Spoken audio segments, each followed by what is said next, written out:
Hi, this is Kim Weeks with Weeks Well. It's a mindfulness and wellness consultancy, and Gary Kraftsow. It's really nice to see you again.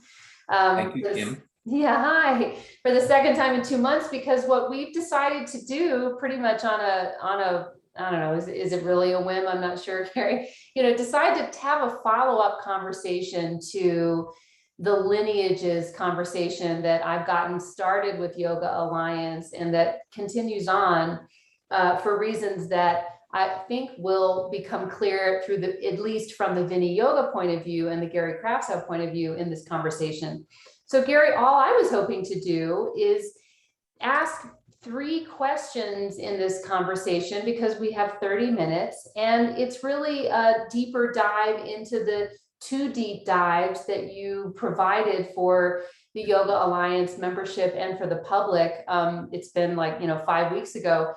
And so I want to talk about Vini Yoga as therapy. There's already 2 words in there I'd love to have defined and described in the context of well-being, as we discussed when we were preparing, needs defining.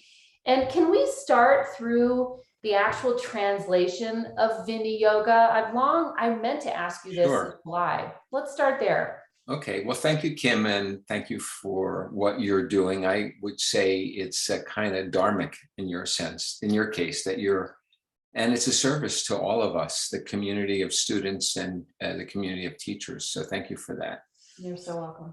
The word Vini Yoga is an ancient term. It appears in the 3rd chapter of Yoga Sutras, of Patanjali's Yoga Sutras, but it predates the Yoga Sutra appearance as well. And just at an from an etymological perspective, it consists of the word yoga. And the word yoga comes from the Sanskrit root yuj, Y-U-J, which means yoke. In English, yoke means to join or to connect. A yoke is a traditional farmer tool that they would put on the back of an ox, and then they would use straps or rope and tie the ox to the cart. So what the yoke was the link that linked Shakti or energy, and then the cart, which is materiality, and then the driver was intelligence. So we're linking with intelligence our energy to materiality in order to influence the direction of change in our lives. So yoga really, people talk about yoga as union, but really more accurately, etymologically, it means the English cognate word is, besides yoke, and that's not a yoke, it's the farmer's yoke, is the English word join. Mm-hmm. Like a joint is a connection. So yoga implies that kind of connection. Mm-hmm. And then Vini is not, I used to joke with my friends, it's a pizza restaurant. It's not, it's the verbal prefix VI, yeah. V, and then the verbal prefix NI. So they're qualifiers. They're 2 prefixes, V plus Ni, like V yoga or vinyasa. There's this, right. Well, actually vinyasa is different, but anyway, right. There's the verbal prefix, and then Ni, like niyama is a prefix. So V plus Ni plus yoga.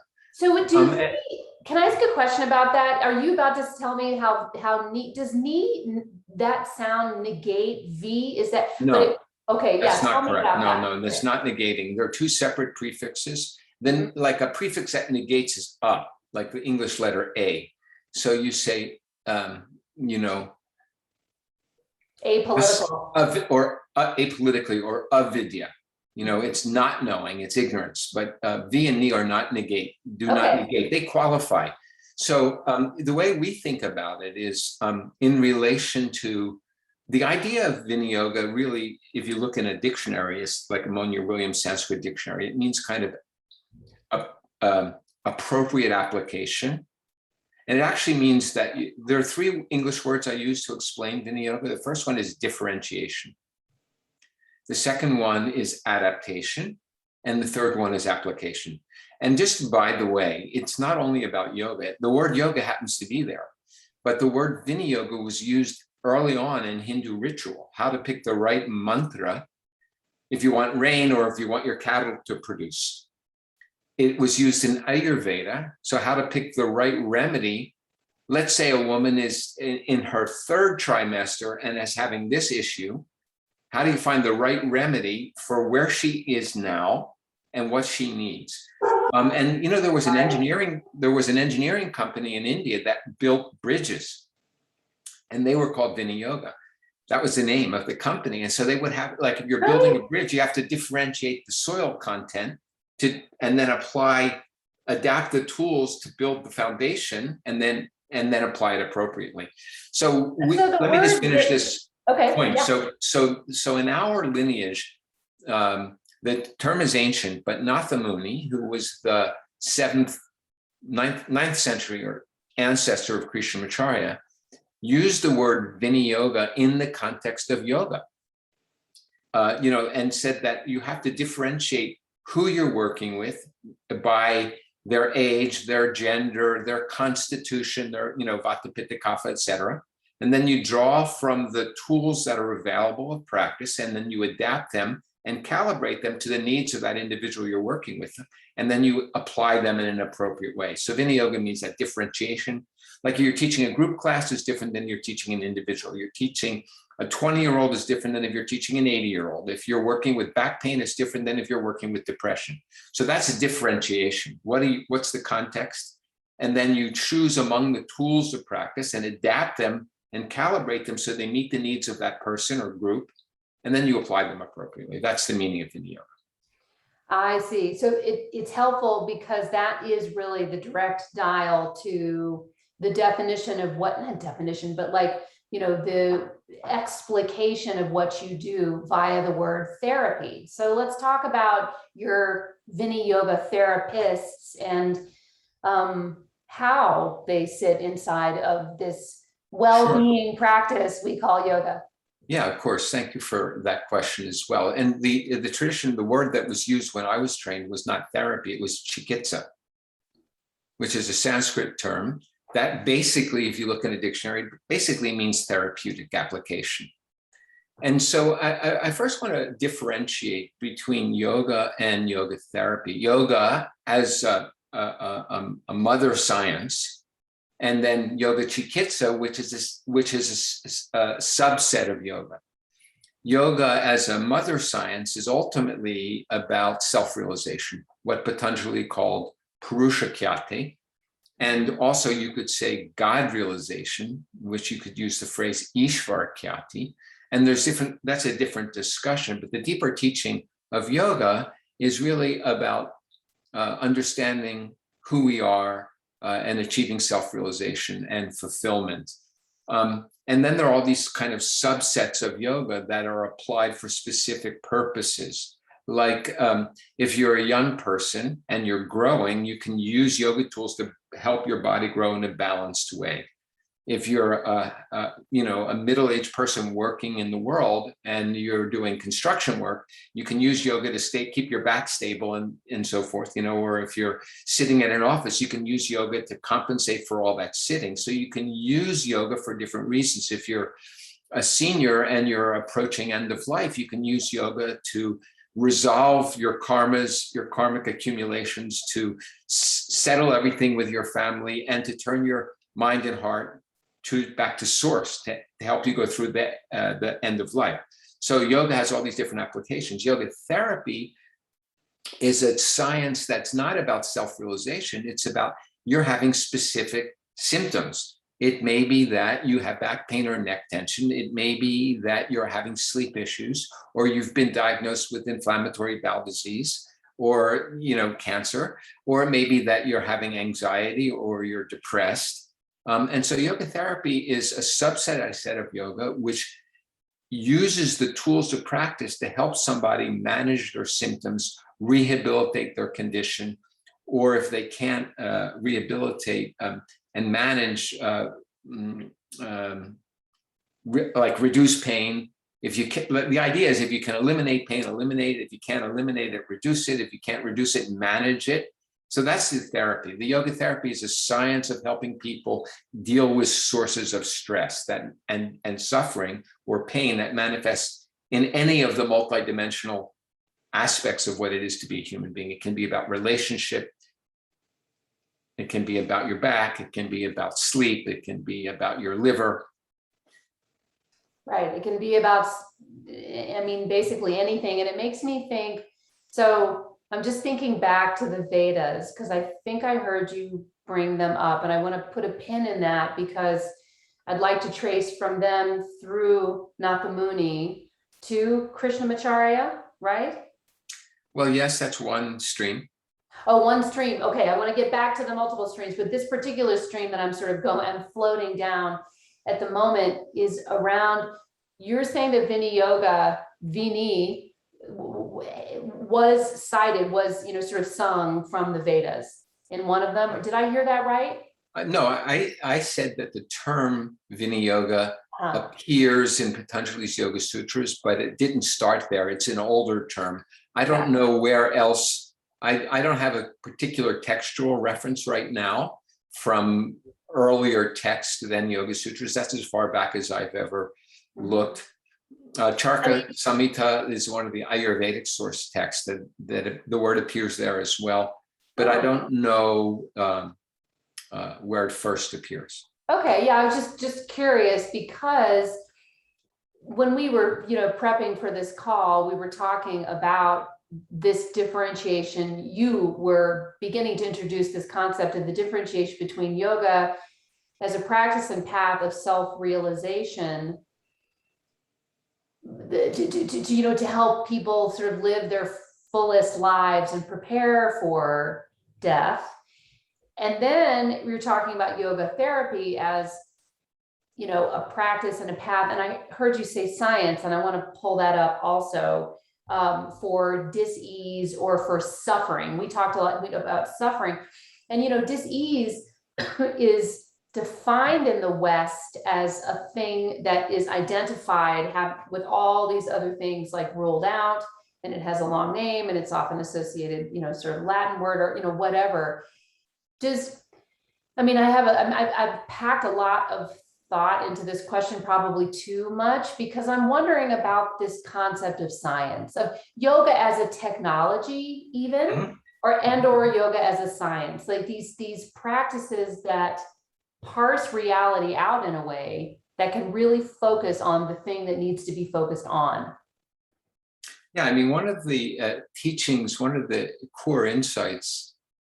Well, let me give you a little bit of background. So yoga and Ayurveda, I want to make a differentiation and then make an philosophical and historical connection. And then I'll discuss this science idea.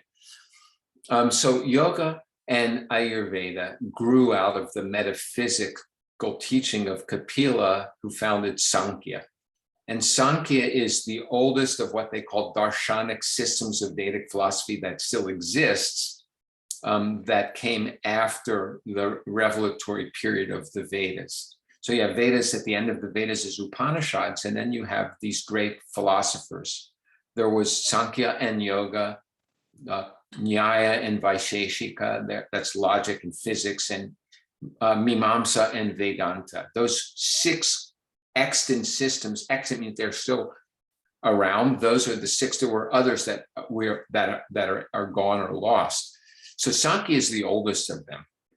And Kapila created what's called the Sankhya Sutras, although they're lost also, in which he talks about the dualism of the seer and the seen, and he lists the 25 or 26 tattvas, principles that make up the totality of existence. And Sankhya yoga and Ayurveda grew out of that foundation of metaphysical perspective. Now, yoga is not therapy, but yoga therapy grew out of the sort of marriage of yoga and Ayurveda. So Ayurveda is the put in quotes, medical science that was designed to deal with pathology. Yoga was helping the individual being, understand the meaning and purpose of their lives, and then gave them tools for managing their wellness as they move through, or what I call down the river of their life, from birth to death.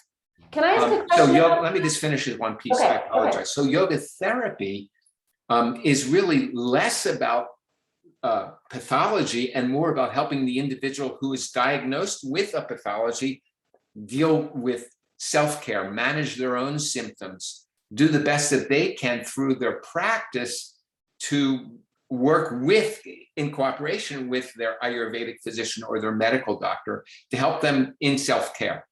So yoga therapy is less about disease and more about helping the individual who's suffering from the disease manage their symptoms. I see. Okay, yeah, because I was wondering if predicated on a yoga therapy regimen is this previous practice of the self-realization of consciousness, which yoga writ large originally seems to have been about, or is about. Yes, it does not. I mean, I have plenty of people that I've worked with over the decades that I've been engaged practicing as a yoga therapist, that this need to help fix their back or sleep better, or manage their anxiety, and they're not interested in the bigger journey of yoga. You had originally asked about science, and I wanted to just get back to that. So one of the insights of Sankhya is that if we understand what everything, and by thing I mean tattva, everything that's out there is, then we'll understand the true nature of who we are and we'll become free. If we understand everything, we'll become free. That was Sankhya, and yoga was like applied Sankhya. So it was a science. The word is viveka, which I used to translate, and it was classically translated as discrimination. But the word discrimination carries other baggage in our modern society. So we changed it to discernment, your ability to distinguish or discern what's there. So there's a science involved with yoga, which is you can see accurately what this is and what that is. And you can make a distinction. This is this, not that. Mm-hmm. And so that whole science of yoga is rooted in our ability to see progressively more deeply. We call it Vijnana Darshanam, to see beneath what the symptom that's manifesting, to be able to perceive the deeper causes of the symptoms. Mm-hmm. And so there's a science of moving from what manifests to deep, from what is manifesting and perceivable to deeper causal level, and then providing practices and methods that help you root out those causes and make transformation, change the patterns that are causal underneath the manifest suffering. Do you think that we're less well than we were? I mean, what do you think about like the place of, Vini yoga in people's lives right now? Like, one of the main reasons that I'm interested in this conversation, and as we were saying before it started, is because of, COVID. This pandemic has descended an entirely altered way of taking in societal reality, if not also wellness and the concept of wellness. So let's talk a little bit about how this evolution is going in the yoga narrative and the yoga therapy application right now. Yeah, I mean, it's an interesting thing. First of all, I do want to say this is not the first time in history. It's certainly the first time in our lives. There are people still alive today that were alive during the Spanish flu global pandemic in the 1920s. So it isn't the first time that human beings have gone through mass catastrophes, although this may be the first time that we're aware of anyway, that it's happening all over the world simultaneously at this level. And we're aware of it. But I think that all of one of the fundamental natures of reality, according to Sankhya, is parinama, is that things are always changing. And our job is to be able to, in order to stay healthy and well, is to be able to adapt to change. Now, there's predictable change and there's unpredictable change. And this pandemic has clearly been unpredictable. And it's put a lot of people into crisis. There are some people who are managing it very well. And this COVID lockdown, for example, has created unusual opportunities for growth. And there are others for whom it's, they're really suffering progressively more deeply. So it's a mixed bag. I mean, you started by saying, are we less well? And I think it's mixed. There are some of us that this crisis has sharpened our focus on what's most important and actually created opportunities for growth. And there's others for whom there's been an inability to adapt, and it's created tremendous suffering. So it's hard to generalize. Yeah, and that's one of the reasons why I asked the question, because along the lines of accessibility and the decentralization of knowledge and information that we are at this moment a part of, I told you, before, my point in doing Lineages at all was to help yoga teachers, many of whom have been trained, like, call it 5 times removed from, a guru shishya relationship, or the, direct contact with someone channeling received information and wisdom the way you have and do. And my observation, I think about these things as generations. Like, when I first started studying yoga 25 years ago, I was like, okay, so I'm studying from people who are a generation down from Desikachar, Iyengar, Pattabhi Jois. Like, these are the people that I have access to, basically. And then I'm a generation taking in and taking on information. And then I've trained some, lots of people over the years.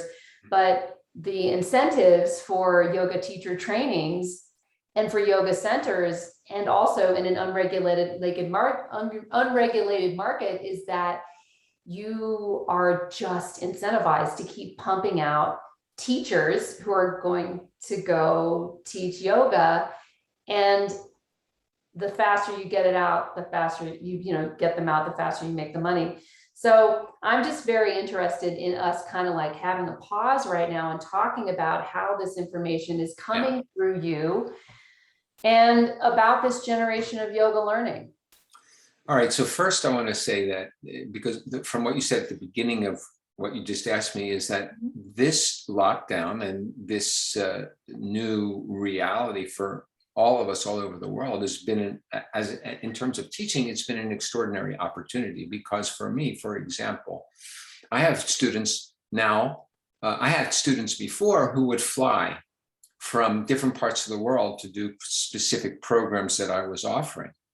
But there was many who couldn't fly. It's too expensive, and etc. And now they can just go in their living room or their studio and come and connect like we're doing now online. So it's an extraordinary transformation.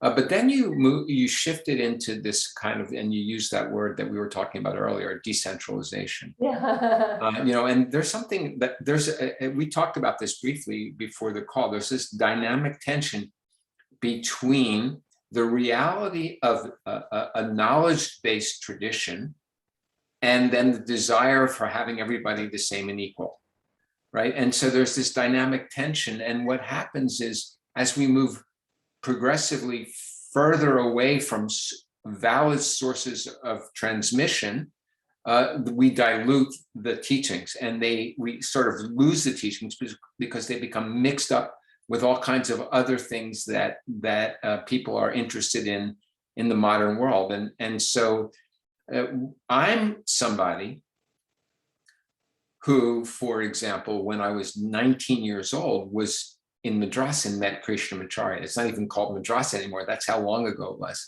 And I met Krishnamacharya and his son Desikachar, and that was in 1974. So we're talking about 45, or I don't know, I didn't do the math right now, but years ago. And I had been a student of religion, and I have years of Sanskrit study. And I spent a deep, it's really since then, my whole life has been about this work. So I'm, not reading novels, I'm reading ancient texts. I'm working with Sanskrit in Upanishads and in Sankhya teachings, and a lot in Patanjali and so forth. There are not many people that are doing that. But my sense is that it's meaningless unless I can translate it in a way that is relevant to the people I'm working with and touching their lives in a significant way. And in fact, the way I was taught is yoga is not about yoga. Yoga is about the person, the individual, the practitioner. And my job as a teacher is to make these ancient teachings accessible and relevant to people where they are in their own lives. Now, if I just was a young person coming to yoga now, and I looked at what's out there, I would have really no idea what traditional yoga was really about.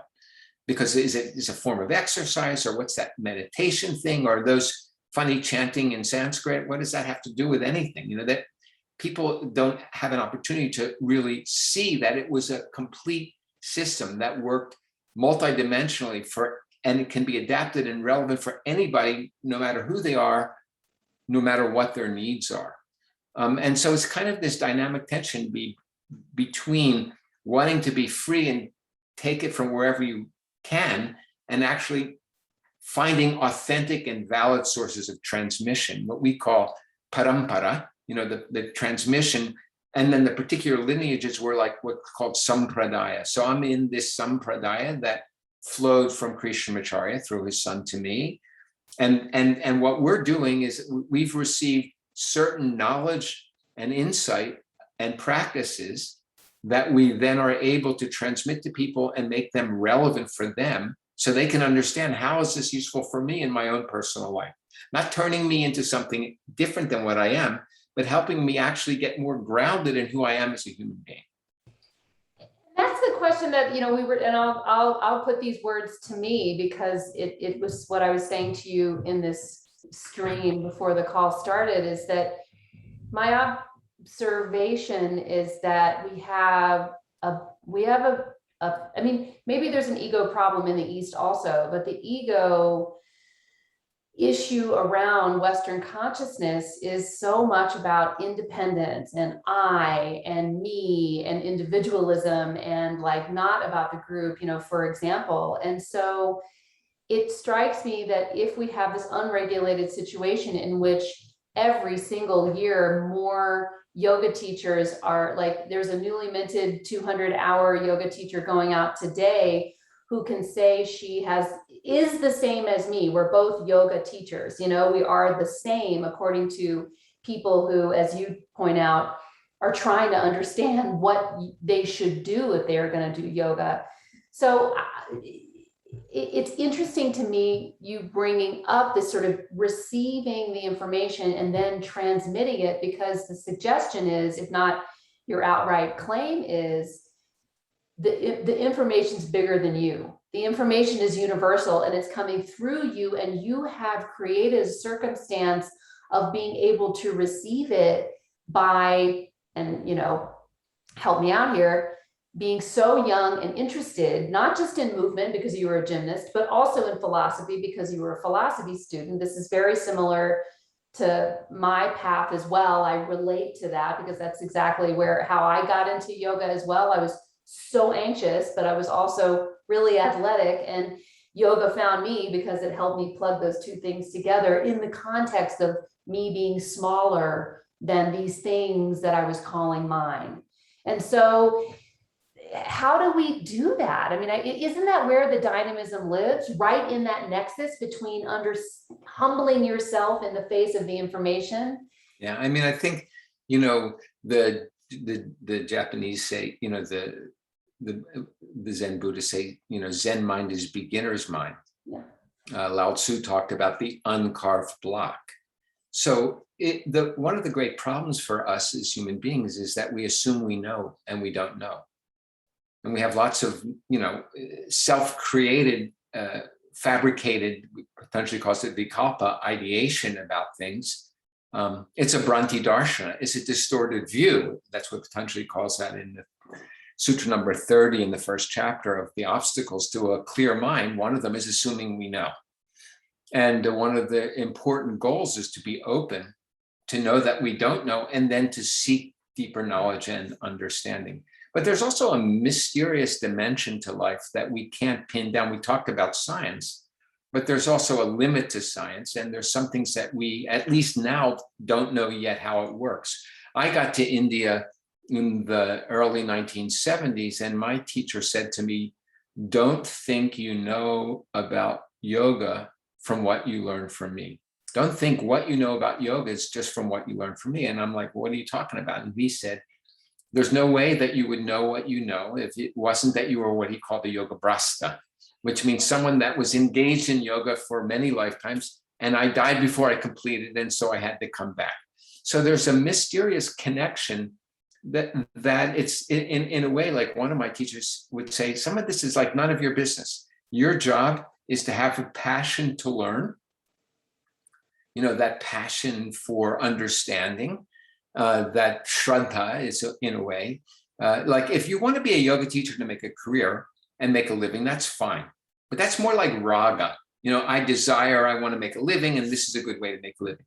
But if you have shraddha, like faith or passion for understanding this deep teaching, I didn't even think about being a yoga teacher. Finally, at a certain point, my teacher said, it's time for you to go. I said, what do you mean? He said, you've been here too long. You know too much. Literally, he said that. I said, what should I do? He said, go teach. Yeah. I wasn't even thinking about teaching yoga. He said, go teach. In fact, he said, you must teach, because if you don't, you'll have to do something else. And then you'll have less time to focus on this thing that you love. So go teach. And so if you have that passion to learn, you'll find sources of valid knowledge, and you'll continue to grow. If you're just like self-satisfied, hey, look, I teach asana, and my classes are full, and I'm making a good living, so I don't need to learn anymore because I got what I came for, and that's fine. There's no judgment of that, but it's a very different thing than wanting to really understand who you are and what is this science of yoga. Right. Totally. I knew when we started in on this that I was going to say I could talk to you all afternoon, morning, I guess it's for both of us afternoon, but we had committed to this being a 30-minute, and it's turning into, I think, a podcast. So one thing I want to say is that if it makes it here, we can, I guess, delete it out of not, but I think it will. We'll put the Sanskrit words in the show notes that help people sort of follow along. This is worth replaying at least once or twice, in my opinion, because, and the links and all those things to American Viniyoga, because my intention, circling back to the very beginning, and to thank you again for spending this time again with me, is that I think what we're doing is getting out to people who want, obviously, to hear this.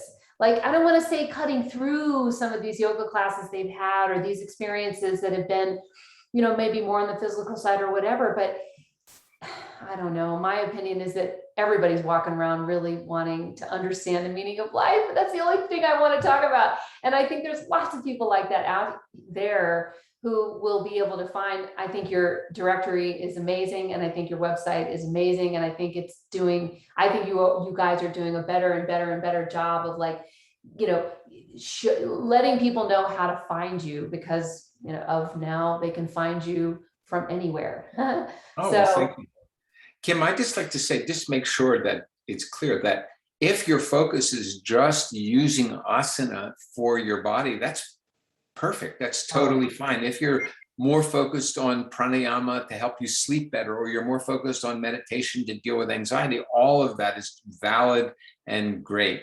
And then the opportunity to see how all of it fits together, that's a deeper, more interesting study.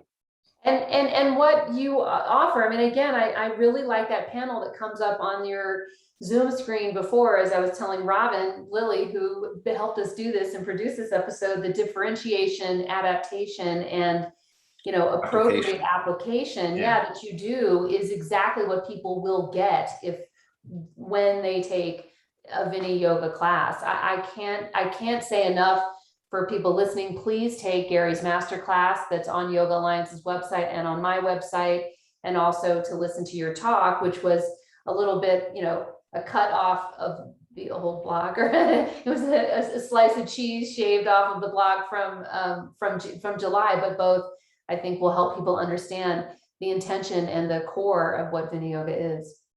Well, thank you, Kim, and I Thank wish you you so all much for a doing it. successful journey. Yeah, likewise to you, and thanks to Robin Lilly for producing this. I'm going to hop off now, and I guess we'll stop the record, and hopefully we'll talk again. You, John Schumacher, and me. Yeah, let's talk. Let's do it. Okay, bye. Bye-bye.